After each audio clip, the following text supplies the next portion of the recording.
Well, good late afternoon or early evening.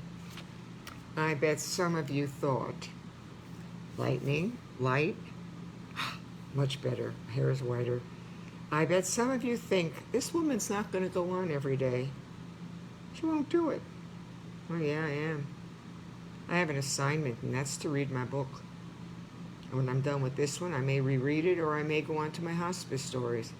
Or I may just sit in front of here and give you some motivational and inspirational speeches. But for today, we're going to start the chapter 11, baby steps. Yep, baby steps. We are working our way through. I have a couple of disclaimers. There are times when I'm not always thinking about things come into my head very quickly, but I'm not always able to process them as quickly. It was Will Smith, not Johnny Depp, who said, "Love can make you do crazy things." I confess, I do agree. Yes, been there, done that, Will. Also, I said Meatloaf was my favorite performer. He passed away, and I would love to have met him. I have every CD and every song. His first CD was Bat Out of Hell. And the song that I was thinking of yesterday for real was, and it says, "Not a dry eye in the house after the curtain comes down." That's me, folks. That's going to be however God wants it done, whatever streaming platform, however He's going to do it. I hope that there's not a dry eye in the house. Maybe you'll be tearing from laughter, because there is some very funny parts. Like the time I took the picture of his empty plate, because it was the first time he ate a full meal and stayed awake during a movie. But this movie or series, when it happens, and it will, is going to wring you out of every emotion, every feeling, everything you think you don't have in you, cast properly, produced and directed with the right person, and me being involved in every aspect of my life. This will have you with not a dry eye in the house after that curtain comes down. And the song, What I Did for Love, it has been sung so many times, but it was originally done in a chorus line, written by Marvin Hamlish. It was both a musical play and a drama. So I want you to know that I do research afterwards the information I give you. I can put those away. Fine. Notes. Take notes. Put Post-its all over the house. You may hear some thumping. My neighbor's upstairs. He walks very loud, but he's a wonderful man. So, where we are right now, it is Sunday, April 24th, and we're going to start the chapter Baby Steps. But I'm going to give you just a little past of the last couple. Some of you have been with me from the beginning. Some of you come on and you're new and I respond. Some of you pop in and out. I don't blame you. I don't see how anybody could spend a half an hour every day with me either doing this. You have lives. This is part of my life. So we went through when he was in the hospital, gravely ill, and I had to bring my house into his world because he wasn't coming home for a few weeks. He wouldn't eat. I cooked and brought him his food. Kept stuff in the refrigerator, had a refrigerator. I made his room our house with pictures, photographs, souvenirs, everything you could want. Then when I had to bring him home, I was afraid. There was a part of me that was so excited to get him home that there was the other side of me that was anticipating not knowing what to experience next. And when I was a volunteer at hospice, I remember speaking with a nurse, dear friend, who was a hospice nurse, 20 years RN, and she had a child. And the baby was put in an NICU, a neonatal intensive care unit, because the baby was premature. So we were talking one night, and I told her about my trepidations. And she said, Susan, she said, I had the same thing. Here I am, a nurse in hospice taking care of people. And I'm afraid when I bring the baby home, I won't be able to handle it, or there's some emergency and I won't be equipped. These are the stories I shared with people, and they shared their lives with me. My world is personal. How can you be personal to the world? It's very simple. You have a story and you choose to share it. You can keep your story to yourself, you can write it up, and you can present it to the world. That's all I did. I documented, I wrote, I detailed, I was specific, organized, structured, and I had one goal: to get my husband home, get him fat and well. And when you lose 20 pounds because of an AIDS-related pneumonia and you're very, very ill, putting on weight is very hard. Some medicines had to be given with fat. Some were on an empty stomach. Some made him nauseous. Sometimes he'd want to eat, and I was a great cook, and I was a great cook. Sometimes he'd want to eat, and then he wouldn't. And I had to prepare foods, let's say, that could be kept. Chicken or meatloaves or stuff that could be reheated or warmed. I had to revolve my entire world around this illness. And you know what? It worked. At least right then it worked. So we talked about, we went through the fear factor, frustration issues, why me, is there a God, my faith, personal touches in an impersonal environment. You're going through long-term care with your family.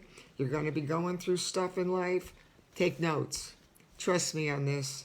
What I'm going to be giving you in the next few chapters, not only is the raw emotion coming from me, because it's my life, but I'm going to give you some facts that you're going to be able to write and take home and be able to apply to what may happen to you. I hope nothing ever happens to you that way. But I can promise you in your life, you are going to have challenges and obstacles, and you're going to have contingency plans, A, B, C, D, and E. You may run out of letters, but you can do it. And you know what else? You got to have hope. Hope, hope, hope. Hope and faith get you through everything. Prioritizing and organizing. I told you the first thing was the phone. I had to stop the craziness with the phone, people caring and wanting, but I had to stop it.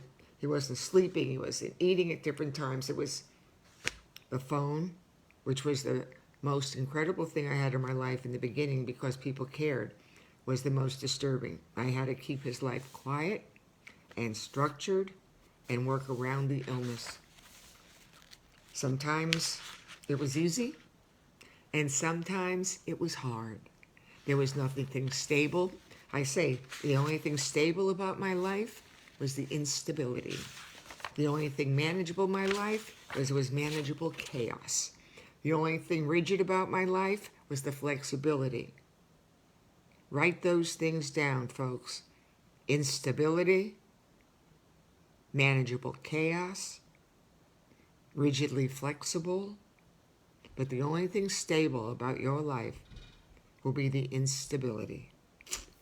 So, tonight, Sunday, I even wrote it down, the 24th, chapter 11. I love you.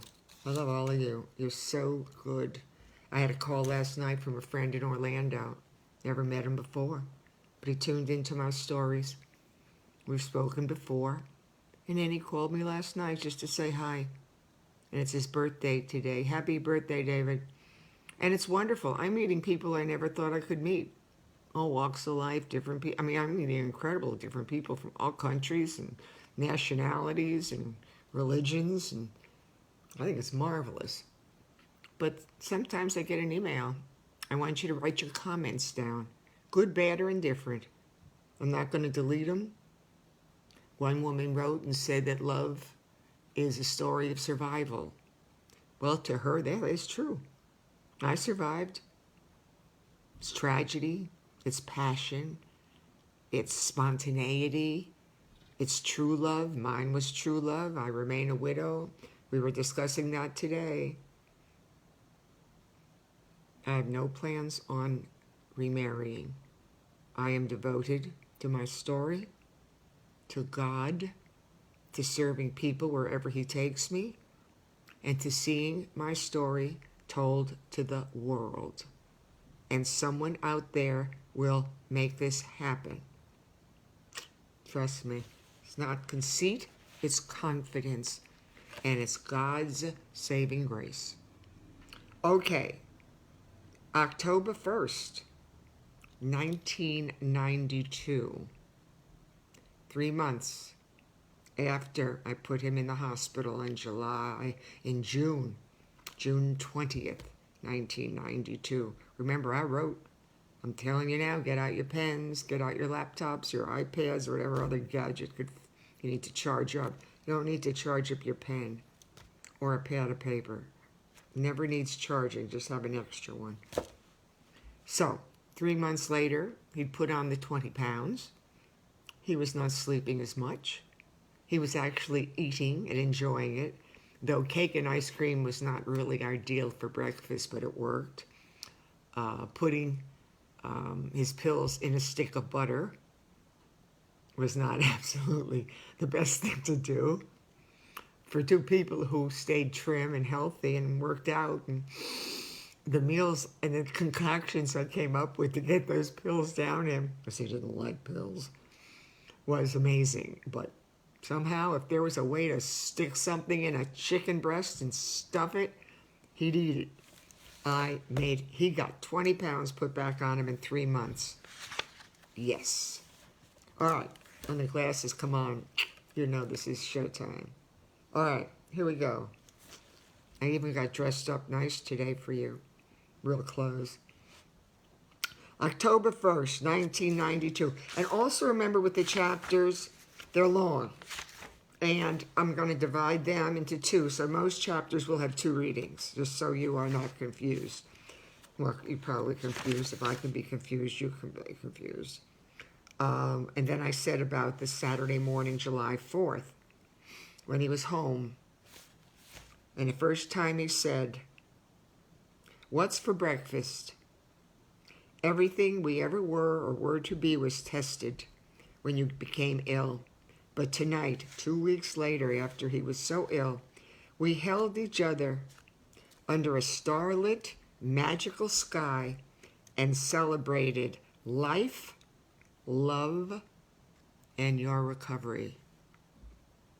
Nothing terrible happened to us tonight, and this perfect evening shall remain in my memory forever. I never want to say goodbye to you again. I loved you more tonight than ever before, and that strength and devotion will help you heal. Amen to that. Now let's go on to chapter 11, Baby Steps. October 1st, 1992. And remember with me, folks, you're going to be all over the place. One day I've got it together. The next day I'm a mess. So if anytime you think you've got to have it all together and smile all the time and everything's good, no. In the real world, it doesn't work that way. Dear Jeff, a long and challenging summer of 92 has come and gone. Do you remember watching the movie, quote, Baby Steps? I'm going to call my neighbor and tell him to stop moving around. He knows I'm doing this. Well, too bad. Do you remember watching the movie, quote, Baby Steps? In this comedy, Richard Dreyfuss plays a psychiatrist treating Bill Murray, who has suffered for years with numerous fears and phobias. Throughout the movie, the term baby steps came to signify the slow, continuous progress that was accomplished, even though the progress wasn't always apparent. And I'm talking about long-term illnesses now, remember. And they could be with your parents, they could be with your husband, your wife, your child. I mean, you see what St. Jude's and all these other people go through. You know, life doesn't always throw you straight balls. For me now, the words baby steps became both personal and painful because they represent some of the most difficult and frustrating times we experienced as you recovered from pneumonia. I watched this disease ravish your physical, mental, and emotional well-being. Our challenges were made more difficult and complicated because we didn't know what to expect or how much progress you would make. If you were to recover, we had to honestly believe that you could never stop taking your, quote, baby steps, end quote. You took some steps forwards, some backwards, but most of them felt as if you weren't going anywhere. We were frustrated and fearful, but our goal was to continue working our way back to a quality of life we would enjoy again. God, I feel like my hair's standing up. I feel like my hair is standing up. I get so involved. We were frustrated and fearful, but our goal was to continue working our way back to a quality of life we would enjoy again. Taking, quote, baby steps, end quote, one day at a time, kept us positive, and was our therapy, helping you to get well. Quote, baby steps became my mantra and continued keeping me focused on a very uncertain future. Take baby steps even in life. You can take a leap of faith. That's great. Take a leap of faith. But basically, life is a series of assignments and baby steps. If you haven't seen that movie, get it. It's marvelous. This phase 1 of your recovery process. This was phase 1 of your recovery process. We were starting over, and everything we did became a first. My one priority was helping you to get your appetite back. You couldn't regain your strength if you wouldn't eat. I diligently planned our meals, hoping that something appealed to you. But for days I watched as you picked at your food. You couldn't chew nor breathe at the same time because you were constantly coughing. It was obvious that you were forcing yourself to eat. Then one evening, you finally finished your entire dinner. It took 6 weeks for that first to happen. And I was and still am an incredible cook. If I can't get you to eat, nobody can. It was obvious that you were forcing yourself to eat. Then one evening, you finally finished your entire dinner. It took 6 weeks for that first to happen. It was a celebration of accomplishments and determination. Don't quit. Don't quit. 12 weeks after your diagnosis, we realized your cough had finally stopped. You weren't nauseous, and you didn't have diarrhea during or after dinner. A baby step that took 12 weeks.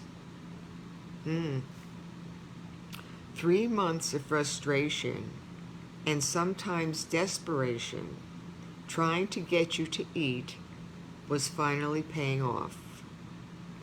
And somehow managed to work my little, quote, baby steps, or my little baby step miracles in the kitchen, and you were regaining your health as well as your confidence. And that's very important also. When a person's very, very ill, they may lose their confidence if they can't walk or they can't eat or they can't.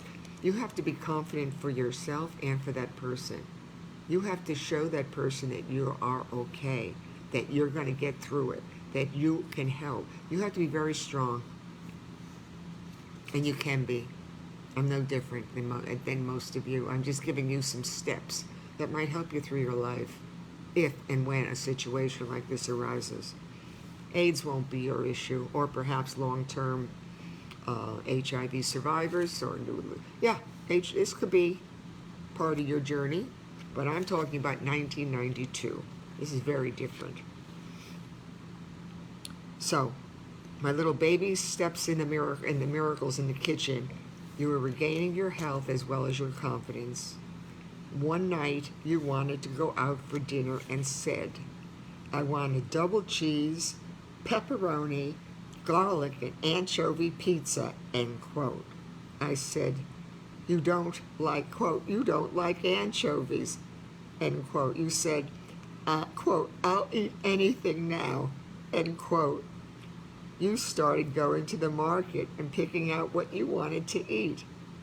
I pushed you out the door yelling, quote, please go and buy out the entire store, end quote. We loved our meals.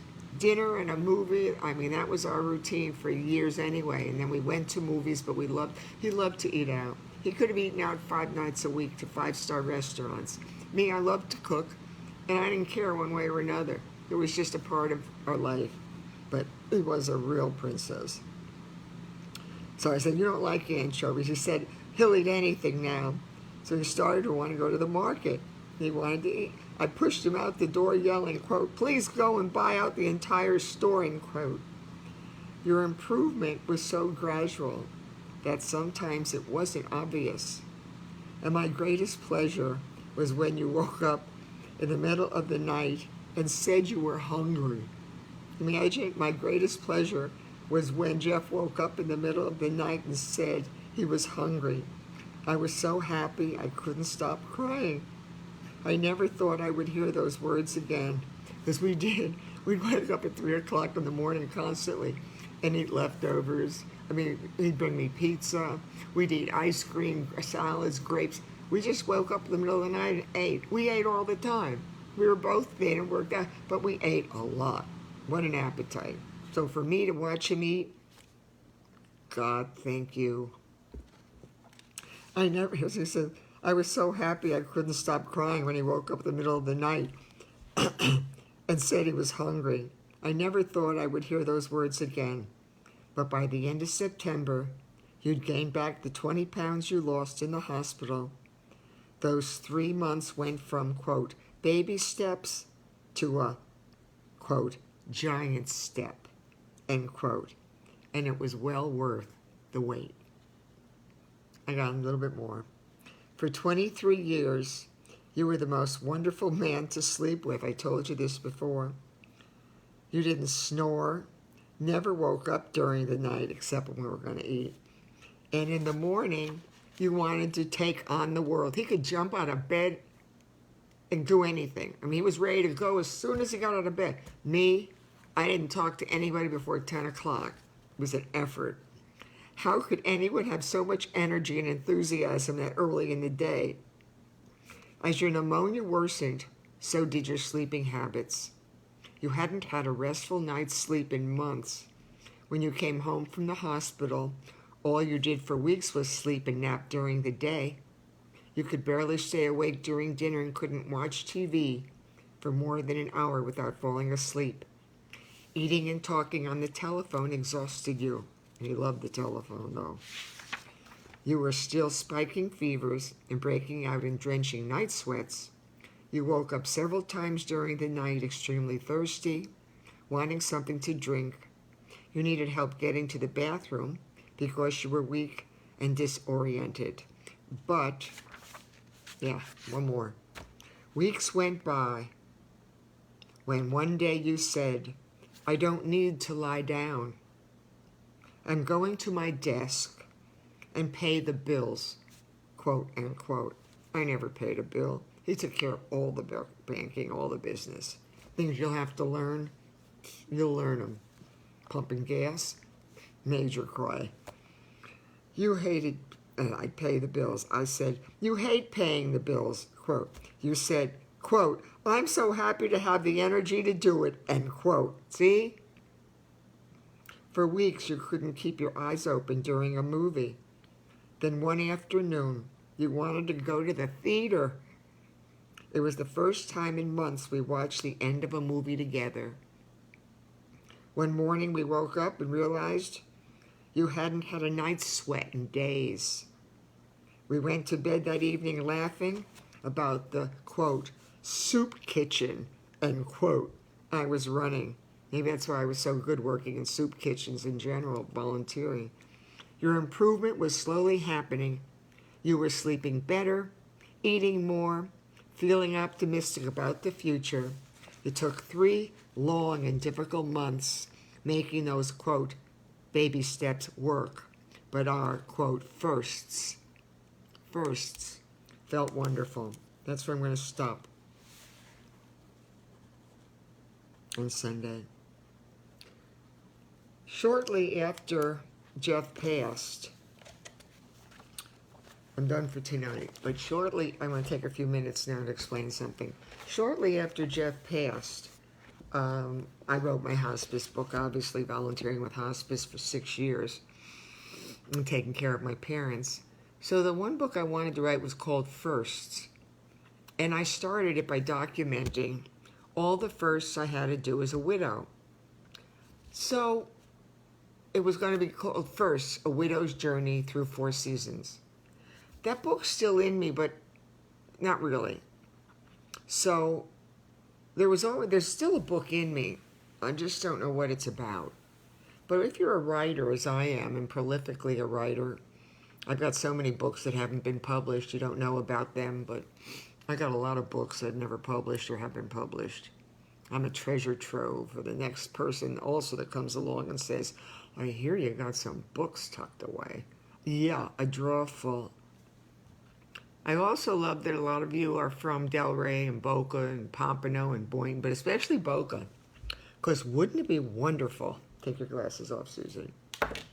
Wouldn't it be wonderful if one day in a market or in some line or some place you heard my voice or you saw me and said, oh, aren't you that woman who wrote that book? And I say, what book? Because in 1990, I was also writing another book that many people had, and I was very successful, but AIDS stopped that one right in its tracks. You can go on my website and read about that too. So in general, go to susanmintz.com, read all the information on the books page, the media pages, and you'll know me. But I'd love to have that happen, to be somewhere again and have someone say, aren't you the lady? I've seen you somewhere before. You're the lady that talks into your phone every night and reads her book. And I'd say, yes, I have all my other gadgets, but I just like sitting at my dining room table and talking into my phone. I pray you all got something out of tonight's reading. Don't take your baby steps for granted. One foot in front of the other, one back, one front. It's almost like a dance when you're going through a long-term illness. It's a dance, for real. Unfortunately, I lost my partner at the end, but I never lost hope. I still have tremendous hope. If you want to take one thing away from Susan Lee Mintz, if she should pass away or lightning does hit her instead of on her phone with the light, the woman was full of hope. Hope and faith, commitment, and loved God. Yeah, my best friend now. I will say to you, don't stop believing, and whatever it is you believe in or don't, just don't stop. Go forward, and whatever your assignment is, take it on with gusto. And you know what I'm going to say now? Oh, no, one more thing. Oh, for some of you, you'll be able to get caught up on my readings or truly binge watch 4 or 5 hours of it. However, tomorrow morning, I'm having a major tooth extracted and cannot be salvaged, and it's a big one. So, Monday and possibly Tuesday, I will not be reading. I want you to know right off the bat, I hope I'm even able to open my mouth I'm going to be having a big-time surgery. Please keep me in your prayers. Please keep the doctor in his prayers, the oral surgeon. Keep his assistant. Keep the Novocaine, the syringe. Keep everything in your prayers, because this has to come out. And I won't be seeing you. Well, I might see you, we just won't be talking. I think that's funny. I can turn this on and go, not today. Not going to happen. But I'll say, as usual, shalom, hello, shalom, goodbye, and shalom, peace. Have a peaceful night. Be kind. Call someone. Tell them you love them. And have a little more patience. We're only human. I love you all. Oh, I did really good tonight. Keeping you just not 1 minute longer. I'm going to hit finish and then see how many people didn't watch. Yay! Shalom.